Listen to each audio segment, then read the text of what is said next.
Antes, eu sei que já foi orado por mim, eu sou muito abençoado por receber essa oração, mas eu gostaria de fazer uma oração pela palavra de Deus. Podemos orar? Pai, no nome de Jesus, nós te agradecemos, ó Deus, porque agora sentamos em sua mesa para ouvir a tua palavra. A tua palavra, Deus, que é lâmpada para os nossos pés, é luz para o nosso caminho, é ela quem nos instrui, nos revela, nos inspira, é a tua palavra que revela o teu coração, revela quem tu és, revela o teu amor para conosco, o teu propósito para cada um de nós. Por isso eu peço olhos espirituais para ver, Senhor, ouvidos espirituais para ouvir e um coração inclinado para obedecer a sua palavra. E o Senhor, falando conosco, nós vamos nos posicionar perante ti, Senhor, e nos comprometemos em vivê-la com toda a intensidade. No nome de Jesus é que nós oramos. Amém, Senhor. Amém? Hoje, então, foi-me dado um tema que eu tenho muito prazer e amo falar, que é o tema servir, e dentro do tema servir, servir também na casa de Deus. O texto que eu gostaria de ler com vocês está em Isaías 46, eu vou ler aqui na NVI, Isaías capítulo 46, vou ler o versículo 10, eu vou citar diversos textos, nós vamos ler esses juntos, e depois os outros, você confia em mim que está na Bíblia, aí vai ser bom, senão a gente vai perder um pouco de tempo, você pode anotar e depois ver as referências em casa, mas esse, leremos todos juntos, Isaías 46, 10, vai ser projetado aqui no telão. Diz assim a palavra de Deus: desde o início faço conhecido o fim.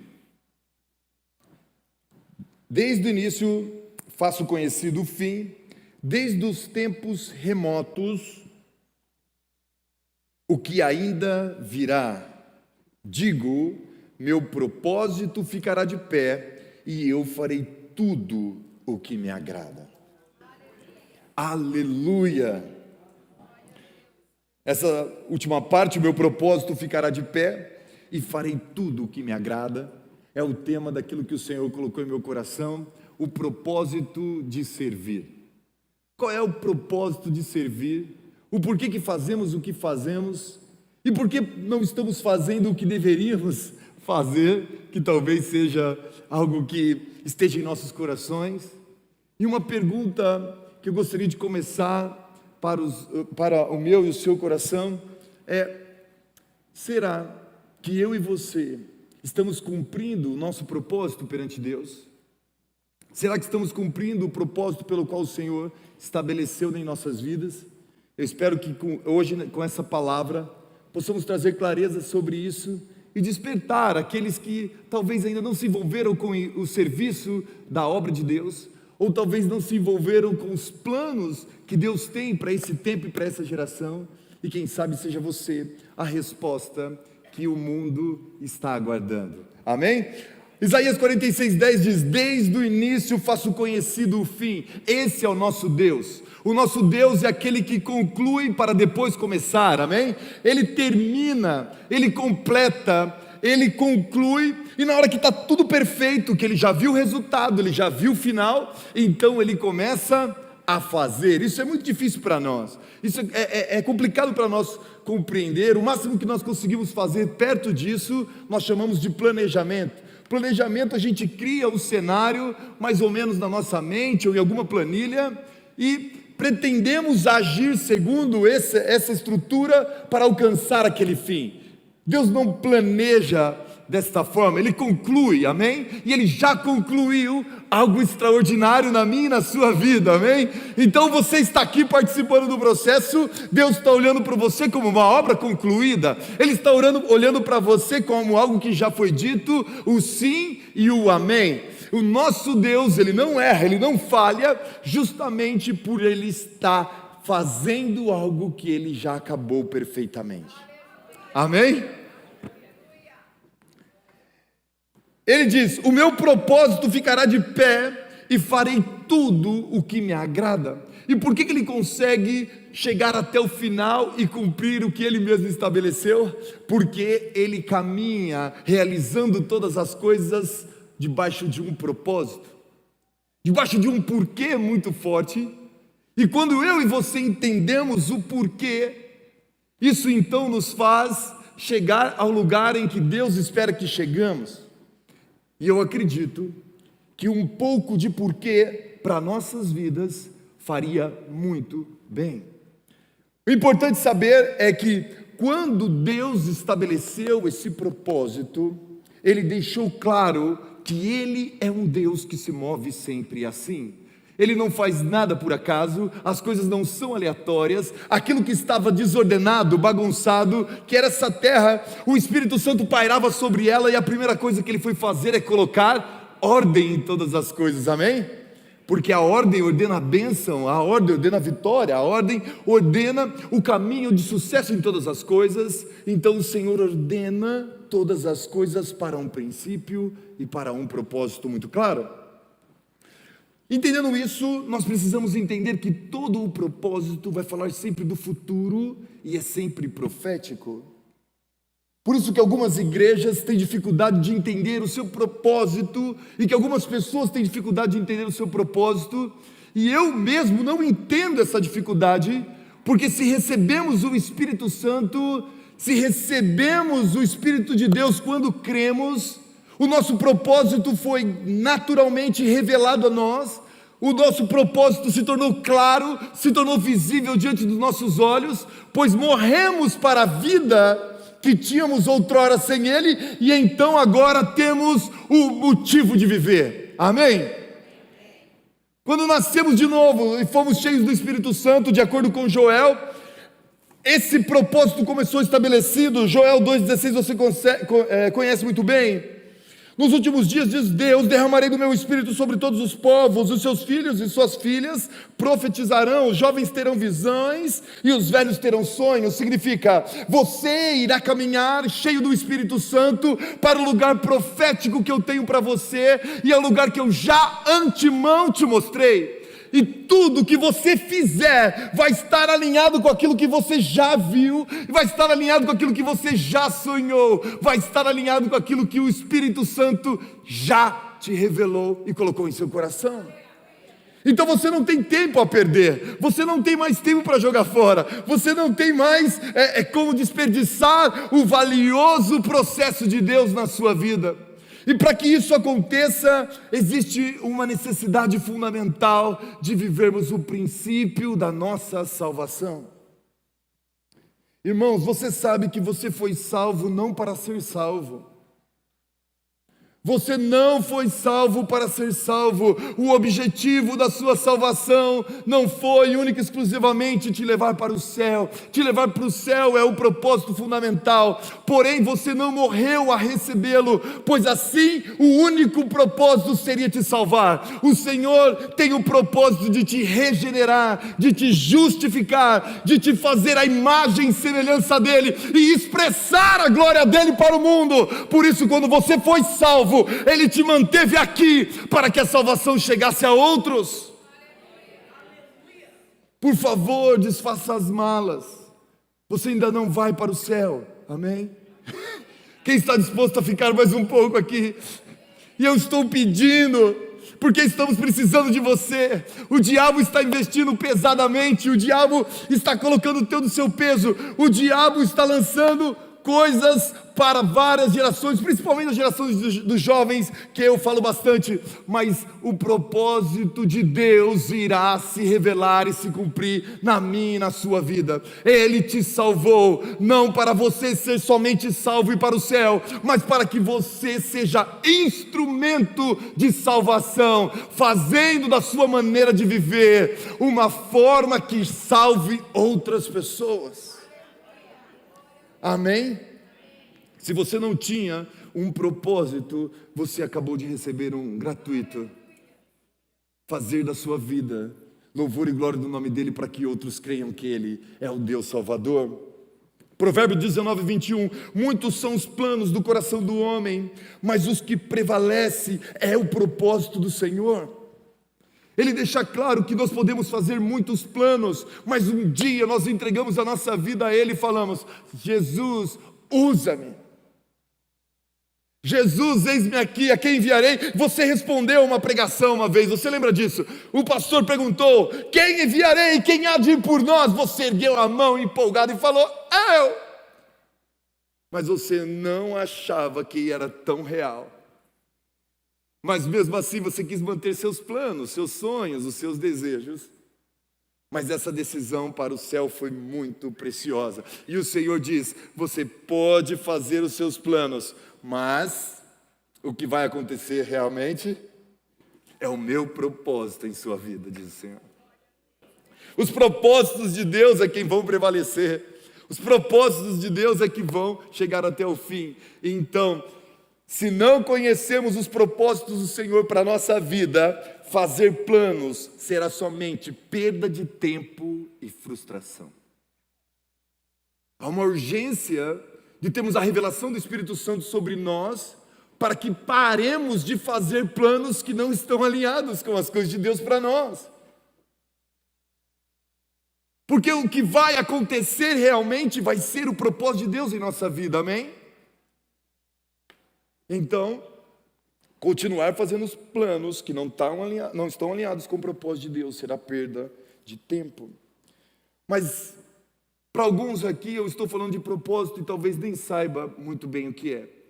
Não é algo muito simples, mas o próprio Deus tem, e Ele compartilhou conosco, mas alguns ainda não entendem o que é. Eu não conseguiria explicar, então eu fui pedir ajuda a algumas pessoas para explicar. E a primeira ajuda eu encontrei no livro Por que Fazemos o que Fazemos, do Mário Sérgio Cortella. E ele diz que propósito é aquilo que você está buscando e sempre coloca adiante. Quando possui um propósito, você entende perfeitamente o porquê faz o que faz e deixa de fazer o que não faz. Então, quando você sabe muito bem qual é o seu propósito, o sim e o seu não faz todo o sentido. E você começa a usar o sim para o sim e o não para o não, cumprindo a palavra de Deus. Seja o seu sim, sim e o seu não, não. Quer dizer, sim, sim eu faço, não, não eu não faço. O que passar disso é de procedência maligna. Então o sim é de Deus, o não é de Deus. A dúvida é do maligno. O talvez é que é do maligno. E o talvez vem pelo senso de não termos sentido e propósito. Então, de acordo com o Mário Sérgio Cortella, ele pegou isso da palavra de Deus. Ele está falando que propósito é o modo pelo qual você diz sim ao que você faz e está sempre diante de você, e não ao que você não vai fazer. Outro, que é o Arnaldo Neto, ele escreveu um livro Vivendo de Propósito, e ele diz: o nosso propósito é utilizar nossos talentos para contribuir com o mundo e as pessoas ao nosso redor. O nosso propósito não tem a ver com você. Pastor, eu acho que meu propósito é viajar. Não, isso são sonhos. Propósito tem a ver aquilo que você promove e muda e transforma na vida do outro. O propósito tem a ver com o seu serviço. O propósito tem a ver com a maneira que você investe o seu tempo, a sua sabedoria, o seu conhecimento, a sua palavra na vida de quem está próximo a você ou na vida de alguém que você pretende ou deverá influenciá-la. Amém? Propósito não tem a ver com você. Tem a ver com aquilo que você vai deixar no outro. E o que ficar no outro será um legado. Mas para você, foi o seu propósito. Amém? Mas a Bíblia disse isso, ela já ensinou sobre isso. Efésios 2:10 diz: porque somos criação de Deus, realizada em Cristo Jesus, para fazermos boas obras, as quais Deus preparou de antemão para que nós as praticássemos.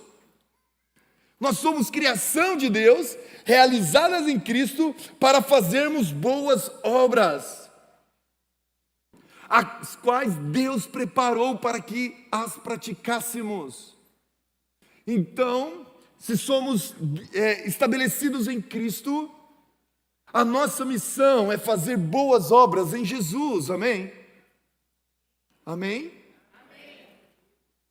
E essas boas obras, o Senhor preparou de antemão, significa que antes foi planejado, determinado, revelado a você. Por isso Ele disse: fique em Jerusalém, até que do alto sejai-vos revestidos de poder.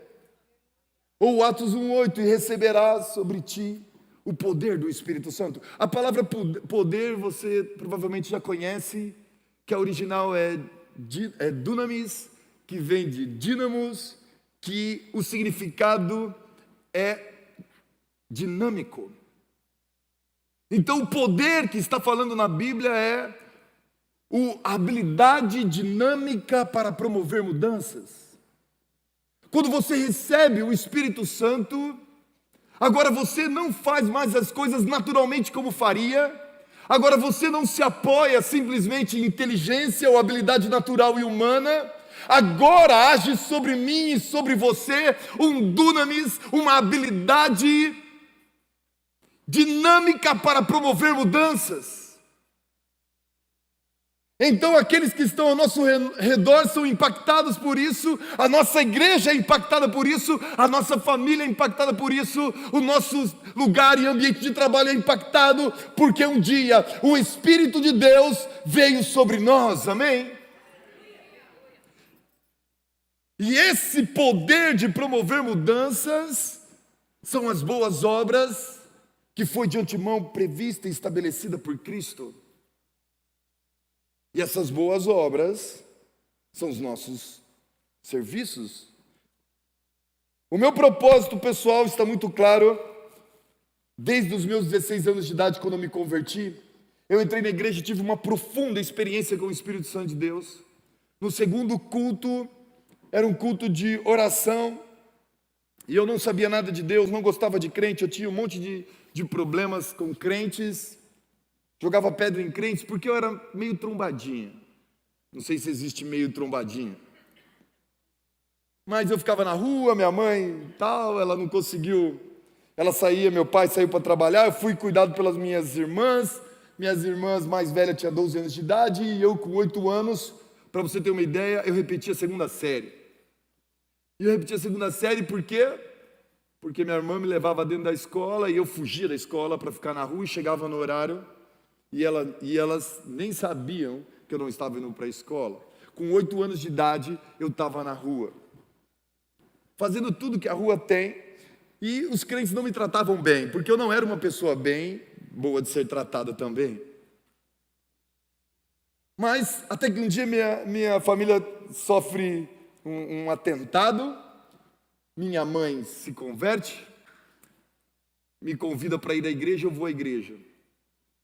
E ela me leva no culto de domingo, achei maravilhoso, legal, mas não achei nada demais. Aí ela me leva num culto de terça-feira.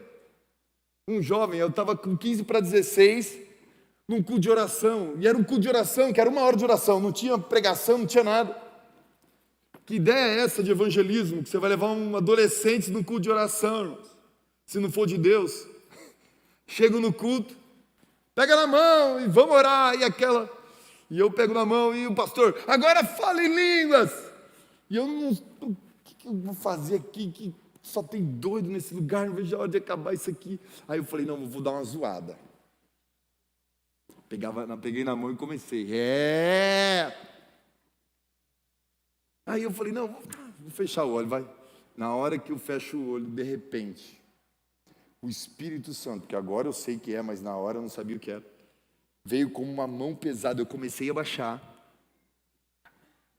E essa voz, esse toque, começou a falar comigo. Contou toda a minha história, curou todos os meus traumas, eu chorei igual criança. E daquele dia em diante, eu nunca mais saí da presença de Deus.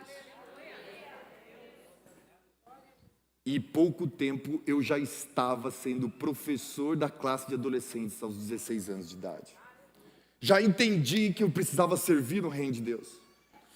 Quando eu fiz 18 anos, meu pastor me colocou como presidente dos jovens. Então eu fui adolescente cuidando de adolescente, eu fui jovem cuidando de jovem. Hoje sou velho, não. Mas eu descobri bem cedo que o meu propósito era ajudar pessoas em seu relacionamento com Jesus, principalmente a minha geração.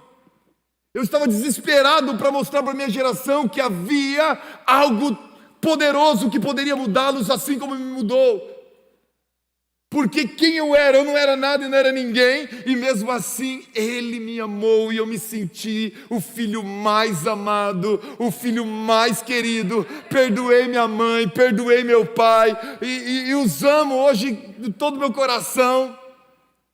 Curou todos os meus traumas, e eu queria anunciar isso para os meus amigos. Então, quando recebemos o Espírito Santo, recebemos algo transformador, não só em nós, mas que será gerado em torno de nós, que vai ser gerado através de nós. E até hoje, eu gasto minha vida para levar e ajudar pessoas nesse relacionamento com Jesus. Por que é importante ter clareza do propósito?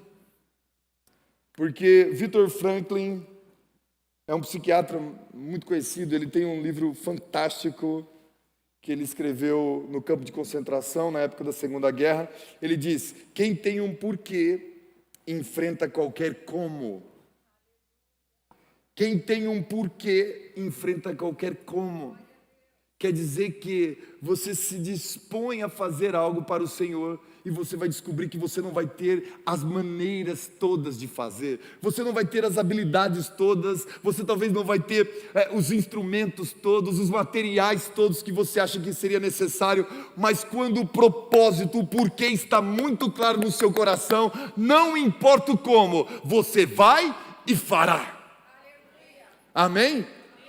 Elimina-se desculpas, elimina-se argumentos, elimina-se aquilo que poderia ou não fazer, abrilhantar até. Mas quando você tem o porquê muito claro, eu preciso fazer isso porque eu vou tocar pessoas, eu preciso fazer isso porque eu vou ministrar aos corações de pessoas, igual essas canções maravilhosas que tivemos aqui. Eu preciso fazer isso porque eu vou limpar o banheiro e as pessoas vão usar com alegria. Eu preciso fazer isso porque isso poderá mudar a vida de alguém que chegar nessa igreja pela primeira vez. Eu preciso fazer isso e não importa como, eu sei o porquê, porque Jesus me amou, porque Jesus me ama, porque Jesus também ama esta pessoa.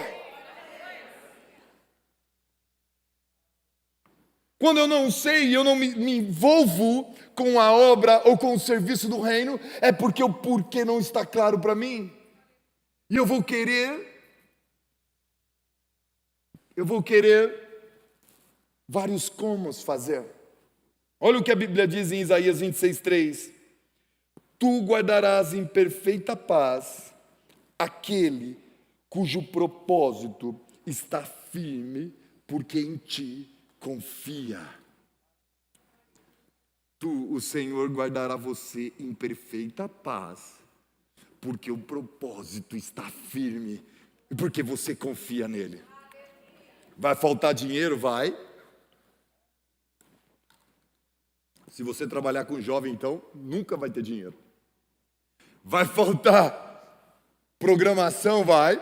Vai faltar tempo na agenda? Vai.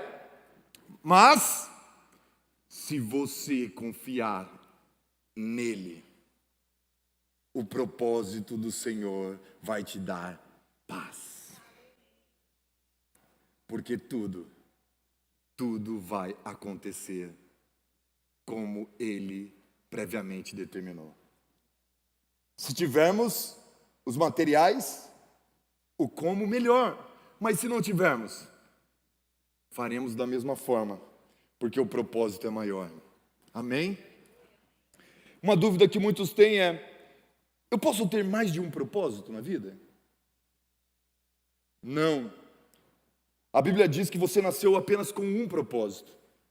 Você veio ao mundo com uma missão e está vivendo para promover algum tipo de mudança específico que só você pode. Se você falhar, ninguém mais fará. do seu modo e o que você deveria fazer. Farão diferente, tentarão cobrir, mas quando Deus te fez, Ele colocou em você um potencial que somente você poderia realizar. O tempo que você está escondido, com medo, o tempo que você está dando desculpas, você não, vou me incluir. O tempo que nós ficamos escondidos, com medo, dando desculpas, são tempos que estamos deixando de fazer o que fomos criados para fazer, ou salvos para fazer. Você tem um propósito. É esse o objetivo de Satanás, é tirar você deste propósito. Meu propósito pode mudar? Não. O seu propósito não muda, mas eu conversando com os jovens, toda hora eles falam, não, mas agora eu encontrei o meu propósito, parece que antes eu estava perdido. Não. Parecia que eu estava fazendo o meu propósito, mas agora achei o melhor. O que acontece é, na verdade, você não estava fazendo o seu propósito. Você estava fazendo talvez coisas que você gostava ou sente alegria em fazer. Mas quando você se encontra, o seu coração canta, você começa a se sentir vivo, produtivo, começa a ver fruto desse trabalho, então você descobre, estou caminhando em meu propósito. E isso revela que antes você não estava nele. Antes você não estava nele, mas agora a maturidade, a revelação, a idade, a experiência está mostrando que agora sim você se encontrou naquilo que Deus sonhou a seu respeito. O meu propósito é o meu trabalho? Não. Porque o seu trabalho é como você coloca o seu propósito em ação. O seu trabalho é como você pratica, é como você vai servir, é como você vai fazer o que fazer. Mas esse não é o seu propósito, porque se o seu trabalho acabar, se o seu trabalho ali for concluído, acabou o seu propósito? Não, porque o seu propósito usa de ferramentas, o seu propósito usa de técnicas, de estratégias. Isso é trabalho. Mas o seu trabalho não é o fim, o seu trabalho é o meio. Talvez seja igual ao meu, apresentar, ajudar pessoas em seu relacionamento com Jesus. E eu vou usar de pregações para isso, eu vou usar de atendimento pastoral para isso, eu vou usar de ligações, conversas, pregações, louvor, eu vou usar todas as ferramentas. O trabalho não importa, o que importa é o meu propósito. O meu propósito é ajudar pessoas em seu relacionamento. Se acabar um tipo de trabalho, pastor, proibiu a pregação. Talvez um monte de pastor vai ter dificuldade de saber o que fazer, porque acredita que o propósito é pregar. E o nosso propósito não é pregar. Pregar é um dos serviços que prestamos no propósito maior que temos em nossa vida, amém? Não sei se deu para entender, Deu para entender? Por que isso é tão importante que eu quero caminhar com vocês aqui? É porque a prosperidade e a vida vitoriosa está em servir. Tem um segredo escondido no servir. Tem um segredo, tem uma felicidade, tem um prazer que pessoas que não servem nunca descobrirão. Algo que o Senhor deixou escondido. O Senhor, Ele tem esse modo de se revelar para nós, seres humanos falíveis e mortais. Ele diz, aquele que habita no esconderijo do Altíssimo, à sombra do Onipotente. E eu já perguntei para ele, Senhor, por que o Senhor está no esconderijo? Por que o Senhor não está revelado para todo mundo ver de uma forma clara? O Senhor deixa claro que Ele tem um esconderijo, porque Ele quer ser encontrado por aqueles que o procuram, por aqueles que pagam um preço, e quer presentear esses que o amam com algo diferente dos outros. Ele quer dar, porque Ele não é um Deus que faz acepção de pessoas, Ele é um Deus que faz acepção de atitudes. Ele ama todos nós de maneira igual, mas Ele não vai recompensar, retribuir de maneira igual. Ele vai retribuir segundo nossas ações, as nossas atitudes, o nosso posicionamento, amém? Então Ele tem esse modo de se revelar em lugar escondido, porque Ele espera que dobremos o nosso joelho, Ele espera que encharquemos a nossa oração com lágrimas, desejando vê-lo, desejando tocá-lo, desejando conhecê-lo cada vez mais. Esse lugar secreto que só filhos que descobriram o nascer de novo, só filhos desfrutarão, não aqueles que não o valorizam, não aqueles que não o amam, não aqueles que o desprezam, mas os que verdadeiramente o amam. Porque esses que me amam, eu o amarei e me manifestarei a eles. Significa que Ele vai sair do esconderijo para você. Então tem segredos de Deus, e Ele colocou um segredo precioso para aqueles que entendem o poder do servir. Ele libera prosperidade para quem serve. A sua prosperidade, a sua recompensa está em quem você ajuda, e na transformação que você opera e executa. Talvez você promove transformações no seu trabalho, e a transformação que você promove lá tem um grau de valor, e você é pago por ela. Se você promove grande transformação com o seu conhecimento, a sua formação, você vai ser muito bem pago. Mas se você promove pouca transformação, se você resolve pequenos ou simples problemas, você vai ser pago menos por isso. Você vai ser, não mal pago, mas você vai ser, já entendeu? Então, o servir, o promover transformações, gera recursos, libera recursos. E quando eu falo de prosperidade de recursos, eu falo recursos que nos dá a plenitude da vida abundante. Eu não falo só do dinheiro. O dinheiro é bom, amém? O dinheiro é maravilhoso. Deus abençoe o dinheiro. Mas ele não é a única forma de prosperarmos, porque existe a prosperidade espiritual, existe a prosperidade financeira, a prosperidade em nossos relacionamentos, a prosperidade em nossos ministérios. Prosperidade, para mim, é possuir mais do que o suficiente. Chega uma hora que você determinou que aquilo era suficiente, e aí vem Deus e te dá mais. Boa medida, recalcada, sacudida, transbordante. Boa medida significa encheu. Recalcada é porque Ele deu, apertou para ver se cabia mais, e liberou espaço. Deu aquela sacudida até que Ele derramou a porção, que é a porção de Deus, e a porção de Deus é sempre superabundância. Amém?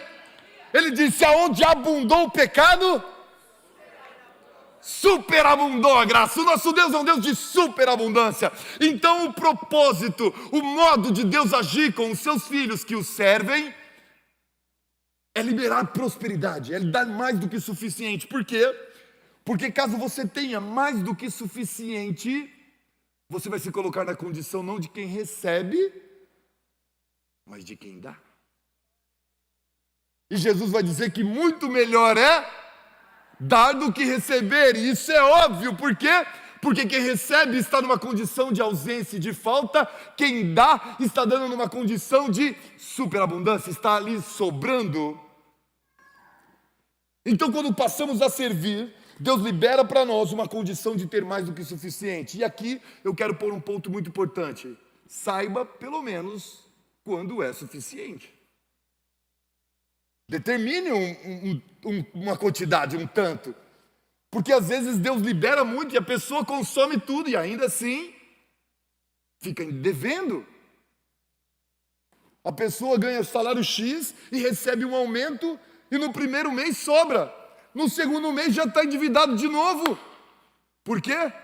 Porque não estabeleceu, claro, uma medida de contentamento. Preste atenção, para você que é servo de Deus, Deus vai te dar mais do que suficiente para que você descubra como servir os outros com as suas riquezas, com os seus recursos. Não é tudo que vai virar sapato. Eu sei, é uma delícia comprar. Não é tudo que vai virar viagem. Alguns desses recursos que o Senhor te deu é para transformar a vida das pessoas. E não está difícil encontrar pessoas que precisam. Provavelmente perto de você, você vai encontrar necessidade que com 500, 600 ou 1.000 reais você promoveria uma grande mudança.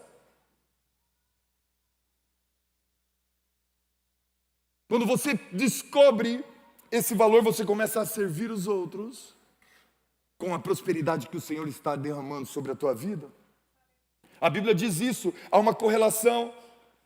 No livro de Lucas, capítulo 16, vamos ler o versículo 9.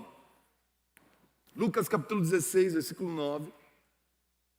Diz assim a palavra de Deus: por isso eu lhes digo, deixa eu ver, aí. Usem a riqueza deste mundo ímpio para fazer o quê? Diga aí para mim, por favor. Ganhar, não comprar amigos, amém, meus irmãos? Use as riquezas desse mundo ímpio para ganhar amigos, de forma que quando ela acabar, estes o recebam nas moradas eternas. Olha que coisa linda, versículo 10. Quem é fiel no pouco, também é fiel no muito. E quem é desonesto no pouco, também é desonesto no muito. Jesus continua ensinando, versículo 11. Assim, se vocês não forem dignos de confiança em lidar com as riquezas deste mundo ímpio, quem confiará as verdadeiras riquezas a vocês? Há uma relação direta do que você faz aqui na terra com as coisas espirituais. Amém? E por último, no versículo 12. E se vocês não forem dignos de confiança em relação ao que é dos outros, quem lhes dará o que é de vocês? Jesus está ensinando que o princípio que te habilita para servir é sempre começar pequeno, sempre começar por baixo e administrando o que é do outro. Você não começa com as suas coisas, com o seu dinheiro, com a sua empresa. Provavelmente você começa administrando o que é do outro, e ele está deixando claro que caso você não seja bom em fazer, em servir, porque não é teu, ele não te confiará aquilo que é realmente seu. Mas para ter aquilo que Deus te preparou e quer liberar sobre a tua vida, ele diz que antes você terá que servir, você terá que fazer, você terá que gerar, administrar alguma coisa e as coisas dos outros. De braços cruzados você nunca vai ter o que é teu. Não servir nunca vai te dar o que é seu. Eu lido com alguns irmãos dizendo assim: pastor, eu não sei muito qual é o meu propósito, não sei muito bem o que fazer, então eu vou deixar de fazer tudo. Vou ficar só de boa na igreja esperando o Espírito revelar. Eita, parece muito santo, mas é uma baita de uma desculpa e de um erro. Porque enquanto você não estiver fazendo aquilo que Deus te chamou para fazer, faça alguma coisa que é dos outros. Porque você é fácil descobrir o que o outro está fazendo, ajude-o, amém? Ajude o outro a fazer o que ele tem para fazer. Seja fiel, cumpra os horários, siga, e daqui a pouco, Deus vai te ver. E vai falar: larga essa rede, sai desse barco e vem ser pescador de homens. Eu vou revelar o que eu tenho para você. Pastor, mas eu já trabalhei e me frustrei, porque eu me senti tão usado na igreja. Irmãos, Quando você se entregou para Jesus, você não falou, usa-me. Aí começou a usar, e aí você achou ruim. Crente é difícil. Senhor, me usa. Aí a igreja começou a usar, os irmãos começaram a usar, Deus começou a te usar. Aí, pastor, eu quero largar, não estou aguentando mais, porque eu estou me sentindo usado nessa igreja. Cara, Deus fala assim, não dá. Não foi isso que você pediu? Porque o nosso desejo é realmente se gastar naquilo que o Senhor colocou para nós fazermos, pois isso libera a parte de Deus para nós. Versículo 13: nenhum servo pode servir a dois senhores, pois odiará um e amará o outro, ou se dedicará a um e desprezará o outro. Vocês não podem servir a Deus e ao dinheiro. Já estou indo para o fim. Jesus deixou claro que o dinheiro exige o seu serviço. E Deus exige o seu serviço. Se você não está servindo a Deus, outro você está servindo. Ele te deu a opção, Ele te chamou, Ele te escolheu. Ele te ungiu com dons, talentos, Ele te capacitou, Ele te encheu do Espírito Santo, e mesmo assim, nós conseguimos não servi-lo. Por quê? Porque estamos servindo ao outro. E aqui Jesus Cristo deixa claro muito bem sobre, talvez, quem estejamos servindo, era aquele que era para servir o próprio Deus, que é o dinheiro. O dinheiro é um simbolismo, claro, de um tipo de senhor que dá poder, que pode comprar, que dá sentido, que dá falsa sensação de realização. E que pode, em alguns corações, suprir um lugar que é só daquele que nos amou primeiro.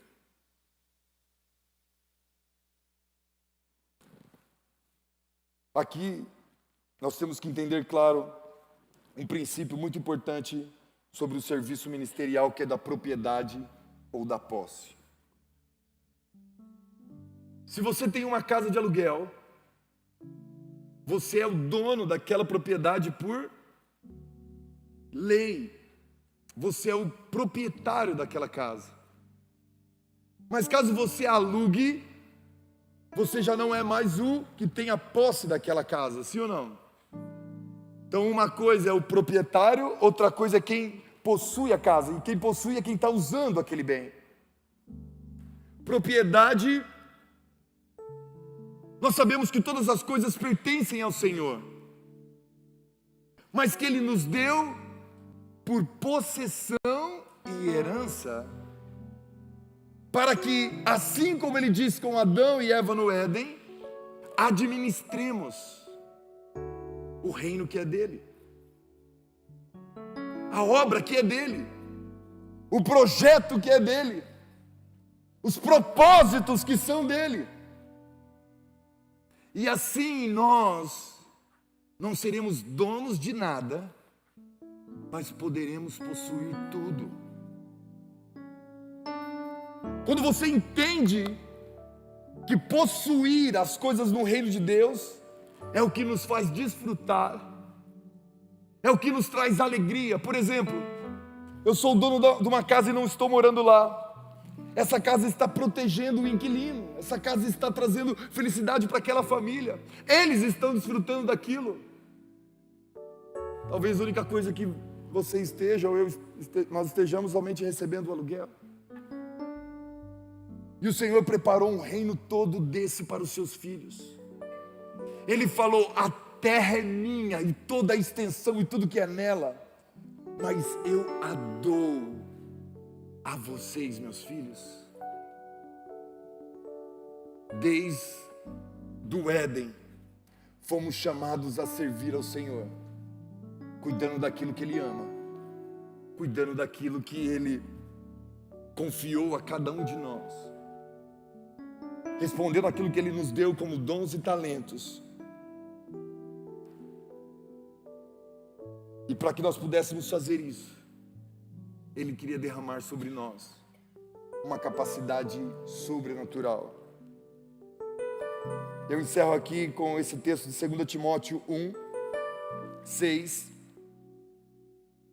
onde o apóstolo Paulo, escrevendo para Timóteo sobre o ministério, sobre o serviço, ele diz assim: por cujo motivo te lembro que despertes o dom de Deus que existe em ti pela imposição das minhas mãos. Desperte o dom de Deus que existe em ti pela imposição das minhas mãos. O dom já estava nele, mas o apóstolo Paulo fez questão de enfatizar que não é porque está em nós, é que isso está ativo, isso está despertado. Então o Senhor nos traz numa terça-feira abençoada como essa. Você veio aqui, eu acredito, impelido pelo Espírito Santo para ouvir essa palavra. E Ele sonda e conhece cada um dos nossos corações.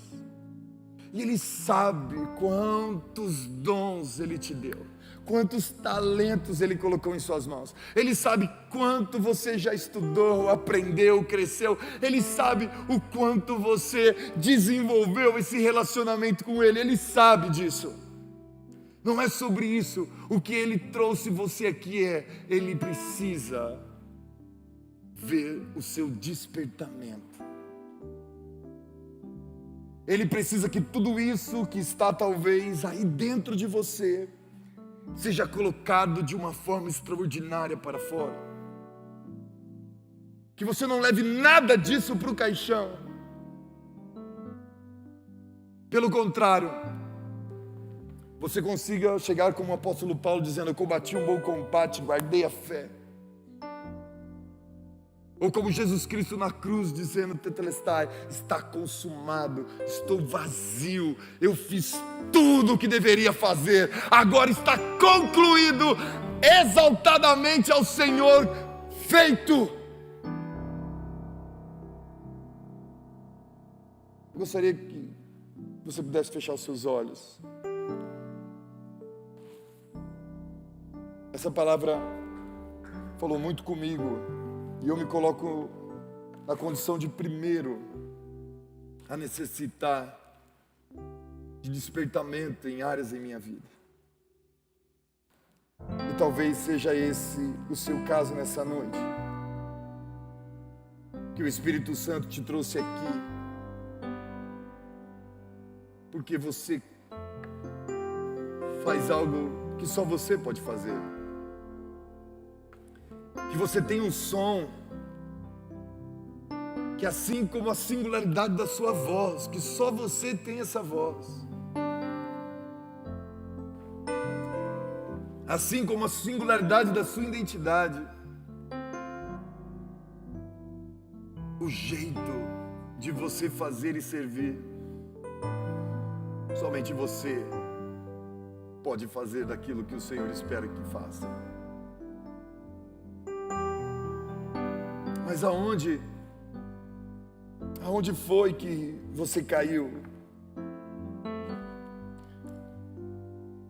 Aonde foi que você se decepcionou? Foi com Ele? Foi com Deus? Por acaso Ele te prometeu algo e não cumpriu? Ou você largou a obra, o arado? Ou você largou a rede? Porque quem você servia te frustrou. Porque você achou que deveria ser melhor reconhecido. Você achou que deveria ser mais promovida ou promovido. E veio outros afazeres e a busca por outras coisas tiraram o teu foco. E agora você está num lugar infeliz, desconfortável, incomodado pelo Espírito Santo, mas você ainda tem resistido.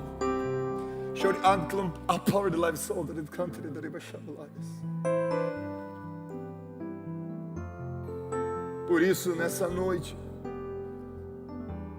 talvez seja o tempo